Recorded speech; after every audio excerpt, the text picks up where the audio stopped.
Hello there, everyone. Let's talk about the development of atomic theory, the proponents who have contributed to ideas of atoms we know today, and the people who somehow delayed its development. The Greek concept of atomos, the indivisible atom. The first idea of an atom came from the Greek philosophers Lysippus and Democritus.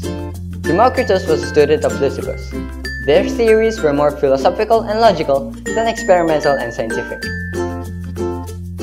There are 5 major points to their atomic theory. All matter is composed of atoms, which are bits of matter too small to be seen. These atoms cannot be further split into smaller portions. Point number 2. There is a void, which is an empty space between atoms. Point number 3. Atoms are completely solid. Point number 4. Atoms are homogeneous with no internal structure. And point number 5. Atoms are different in their sizes, their shapes, and their weight. Aristotle. The idea of atom was strongly opposed by Aristotle. He dismissed Democritus' idea of the indivisible atom. Aristotle believed that all things are made out of 4 elements: water, fire, air, and earth, and have 4 qualities: cold, hot, moist, and dry. An element can only be changed if and only if its quality also changes. Aristotle was wrong. However, his theory persisted for 2,000 years. So he basically delayed the development of atomic theory. Robert Boyle. Boyle mainly studied gases. He discussed the possibility of atoms existing. However, his work was greatly impeded by the church. He attempted alchemy, or turning regular metals into gold.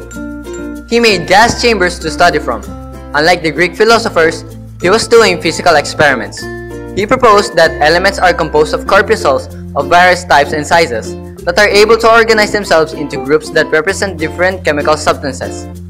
He also was able to distinguish between a mixture and a compound.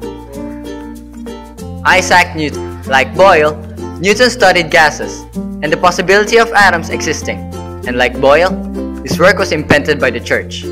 He proposed a mechanical universe where small solid masses were in motion. In short, he believed that there were little tiny pieces of mass that were swimming everywhere.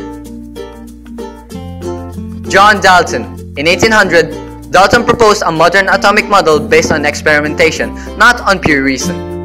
Dalton did tons upon tons of library research. He looked at almost every scientist and philosopher in history who had any conception of atoms whatsoever. After he completed his research, he compiled it into what we call Dalton's theory. His theory states that all matter is made of atoms. Atoms of an element are identical. Each element has different atoms. Atoms of different elements combine in constant ratios to form compounds. Atoms are rearranged in reactions.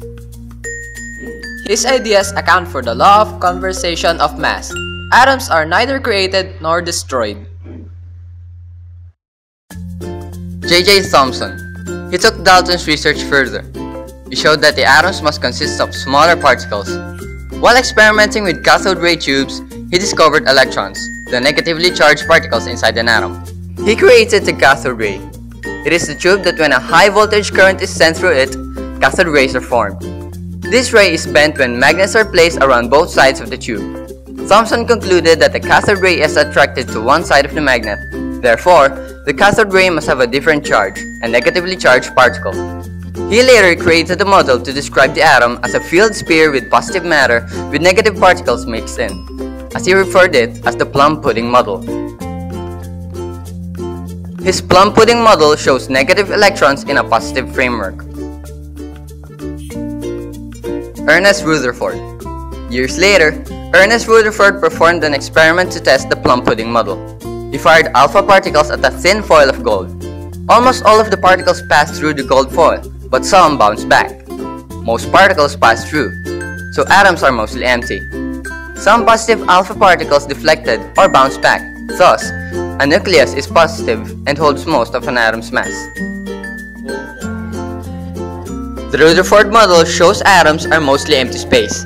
Negative electrons orbit a positive nucleus. Niels Bohr. Bohr studied the structure of an atom.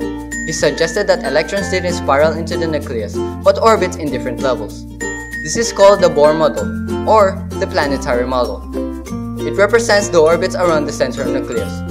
Bohr worked with other mathematicians and used mathematical principles in Rutherford's atomic model. James Chadwick. Chadwick discovered neutrons. They differed from alpha rays because they repelled considerable electrical forces that are in the nucleus of many heavy atoms.